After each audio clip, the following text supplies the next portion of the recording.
All right, welcome to today's episode. This is about the best year ever in your marriage, or in my marriage. How do you create the very best year in your relationship, no matter what the circumstances are?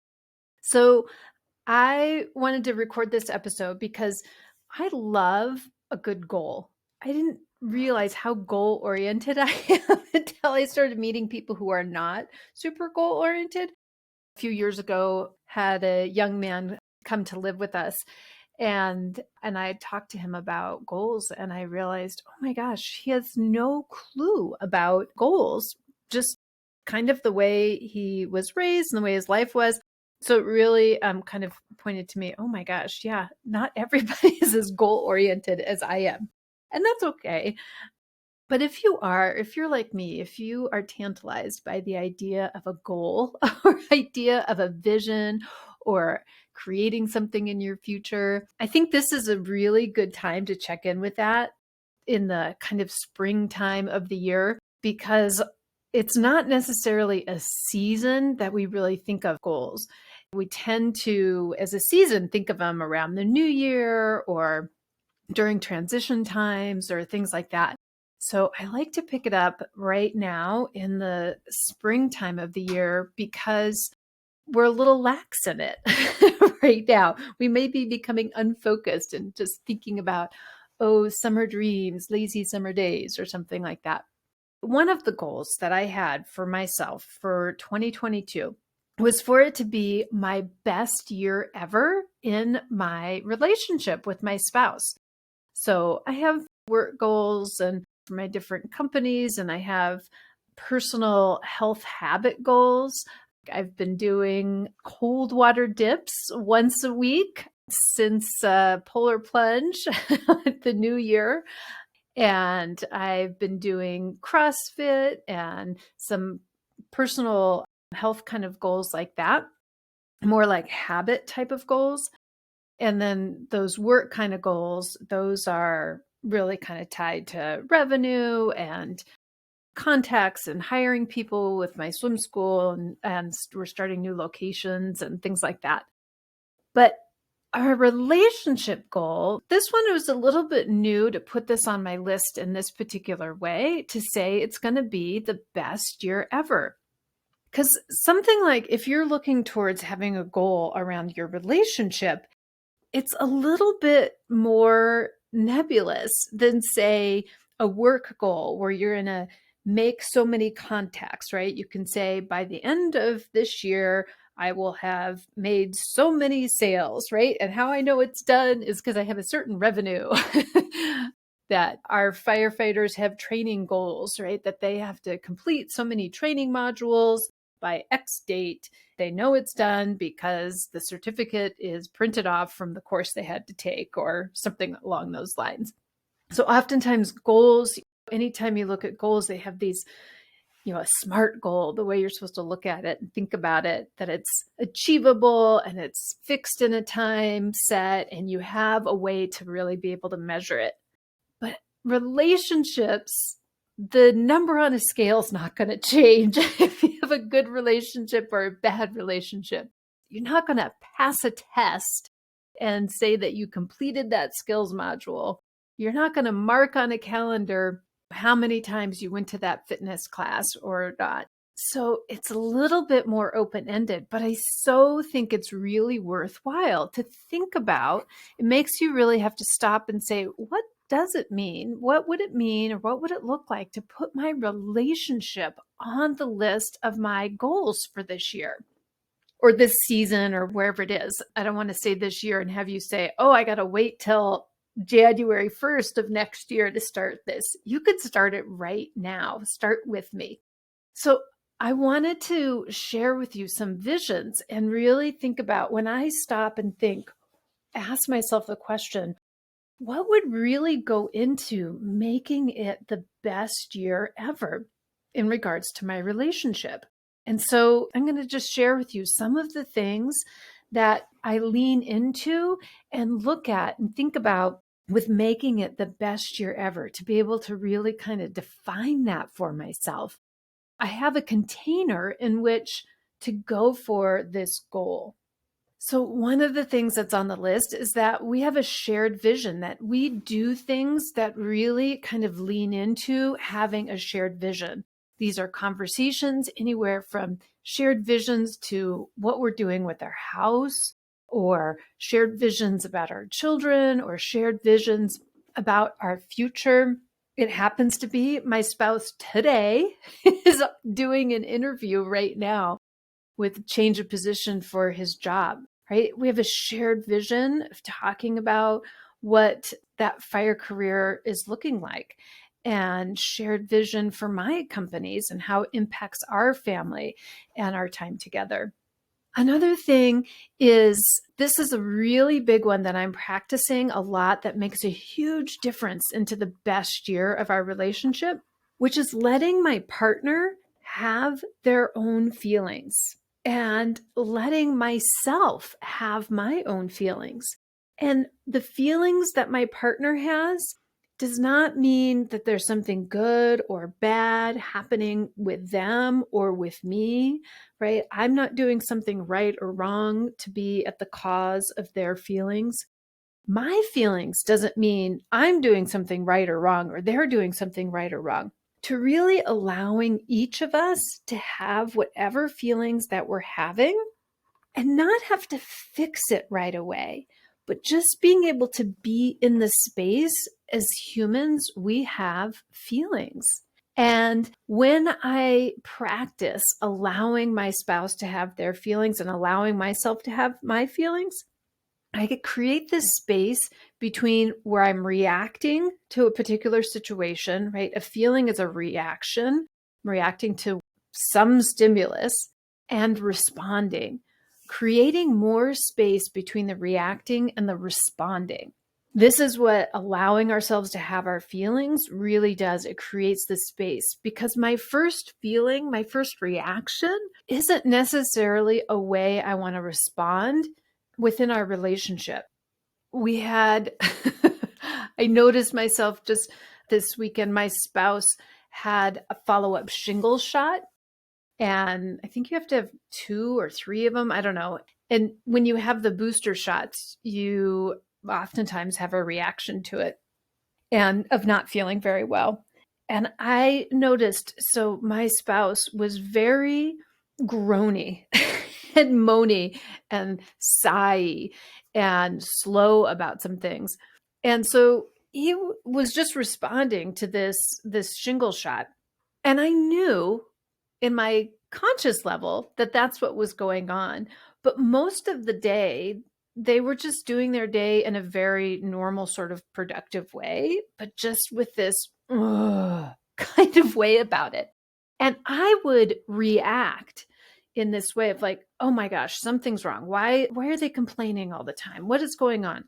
And so by me allowing my spouse to have their feeling, it was giving, and me not trying to fix it right away, I was able to have more of a pause between my reaction, because I was being very reactionary over this groaning and moaning.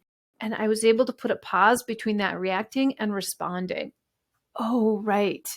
This is just, I'd be able to remember, oh, there is more groaning today because, his body's working really hard. And it allowed some space. I didn't make a problem over it. Whereas other times in our relationship, when it wasn't the best year ever, I would just really react into that quickly. All right.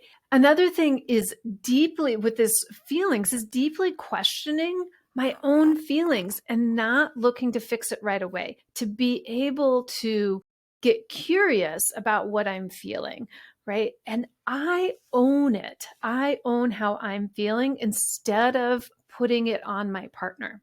And I own it in a way not to blame myself or make myself wrong, but to just give myself a space to be curious about.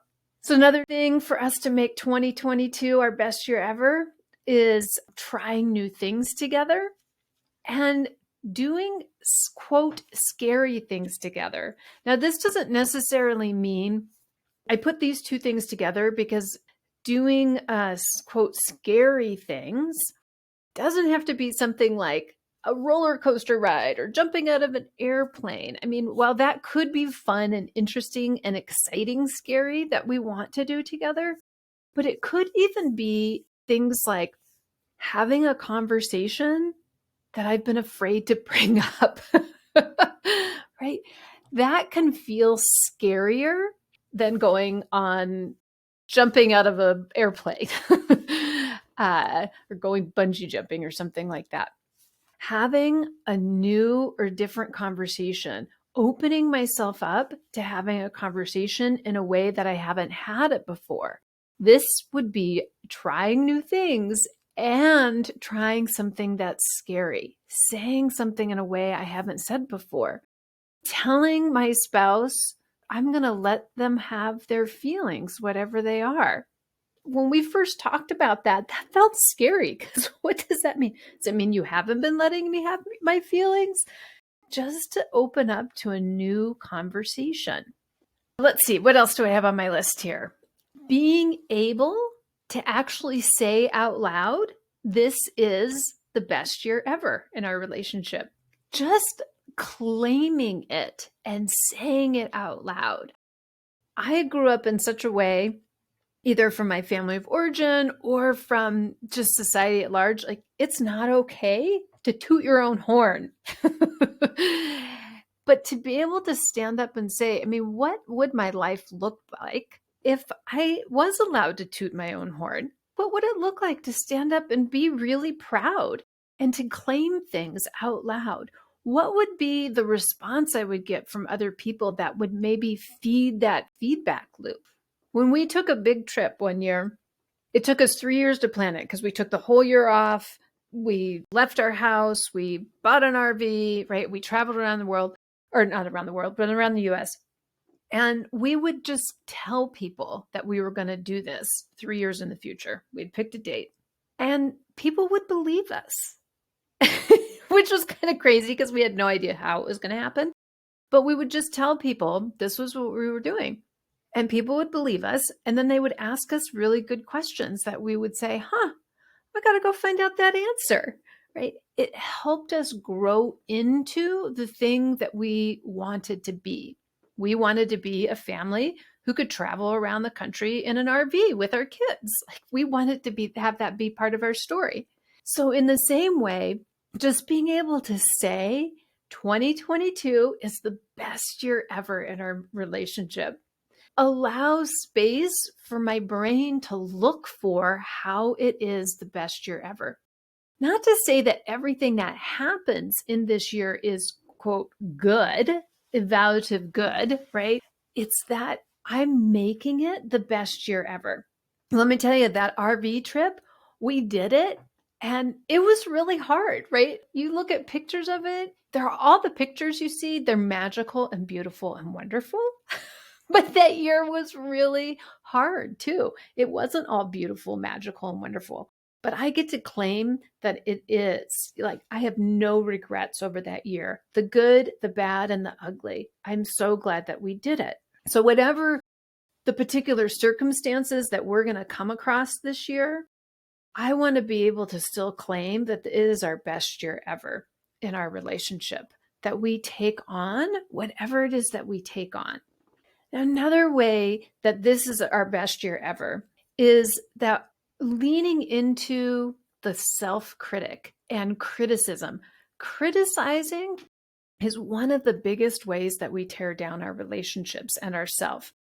So making it the best year ever is really to, one, notice and hear when I'm being critical, either of myself or of my spouse or of our relationship, or just noticing the words and the thoughts that come out of my mouth. And first, just recognizing, oh, this is a critical thing. I'm being critical here. I'm being judgmental here. I'm making a judgment here. And just seeing that for what it is such a powerful first step there. Because then I can decide, because so much criticism and judgment comes out of my mouth or ruminates around in my head as if it's like true and it's supposed to be what I think or what I say. but it's really oftentimes just a habit. So when I start to notice it, I can back up a little bit and then decide, is this really contributing to this being the best year ever with my marriage? And sometimes I might say yes, right? Sometimes we need to make judgments about something, but noticing there are times when you do want to make a judgment, as in an evaluation, making a choice, making a decision. But is this coming from a critical place versus a thoughtful place? Is this coming from a place of saying, yes, this is my best year ever to build up my relationship, to build myself up, to build my spouse up? Or is this me leaning into a criticism, judgment habit that really isn't going to build up my best year ever within my relationship? Another focus really of making this the best year ever is practicing love on purpose. And this means loving my spouse and loving myself. And it also means allowing myself to feel loved by my spouse. I don't know if you're like this, that you've ever found yourself being resistant to feeling love from your spouse. Here's one way that I will put up resistance, which is like I bought these new dresses and I just had a sneaking suspicion that I was going to put on the new dress and my spouse was going to say, "Oh, you look really great," or "That looks really nice. I'm so glad you got yourself that new treat," or say something very kind and loving. But I wasn't sure if I was going to feel kind and loving to myself, because I do know my habit of trying on clothes. I go back to being a little girl and hearing my mom talk negatively about her body in a dressing room. So I know I need to prepare my mind when I go into this state. So that's something I know about myself, having done lots of thought work and work that I do on the regular. But there's also this piece in here of my spouse just wants to be loving to me, right? To say something kind and to enjoy my new outfit with me. And I can be resistant to that. And it actually doesn't have to do with my partner, it has to do with myself. And so I've noticed this about myself and notice how this blocks me from receiving love the way my partner wants to give it.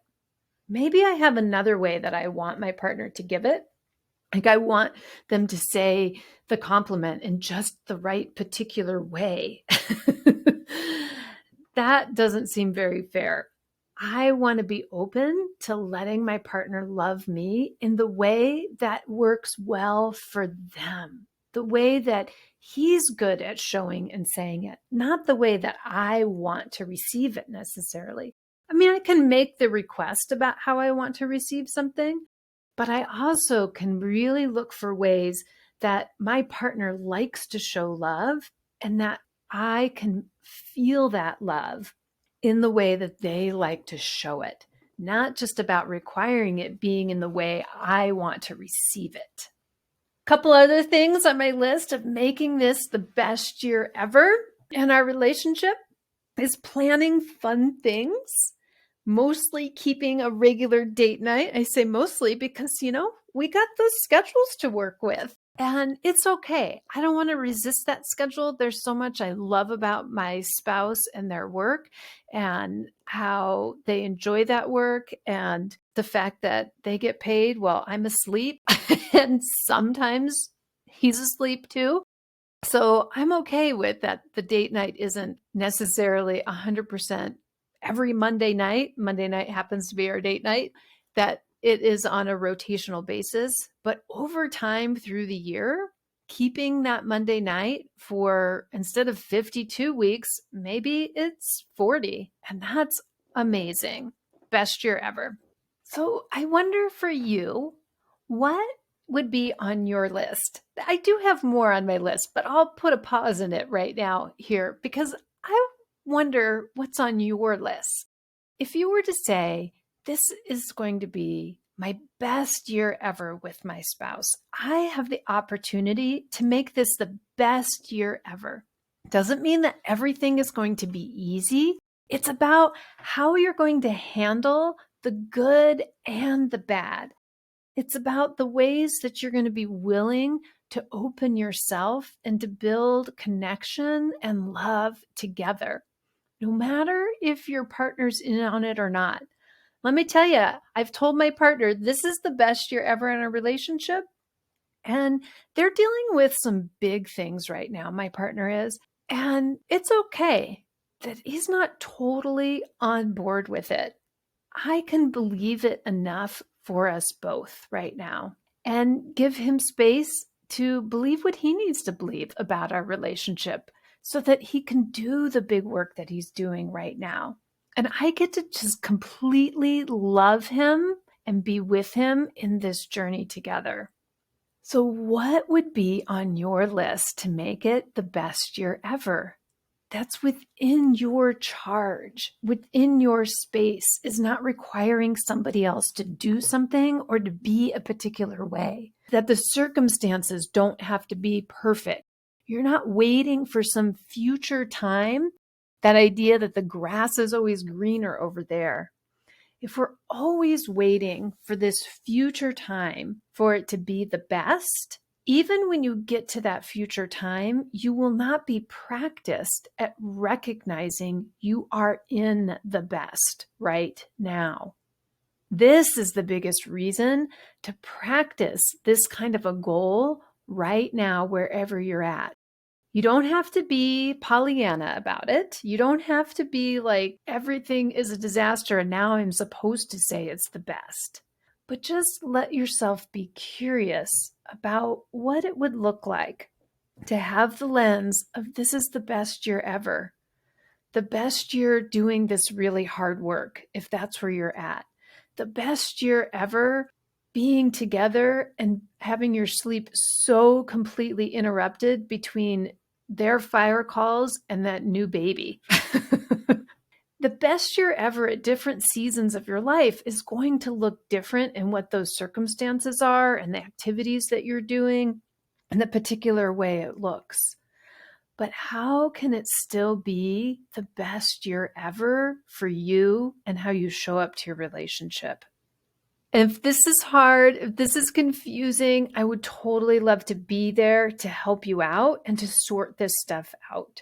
I just created this new amazing 6-week program class, and I would love to see you take advantage of it if this feels at all challenging.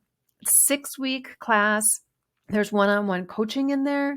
There is all the tools that you need to do this kind of thought work, to practice it in this small, tiny way, 10 minutes a day. Love to see you over there. Come on over, grab some free stuff, or sign up for the class and really make this be your best year ever. All right, my friends, be committed, be present, show up with curiosity and love for yourself and for your spouse, and I'll see you next time. Thanks so much for listening. Make sure you subscribe on your favorite podcast app so you can get every episode. And when you are ready to be in action, come find us. Facebook, Instagram, or our website. It's all the same name, relationshipsonfire.com. We've got that S on there. There's lots of us having relationships. So relationships with an S on fire.com.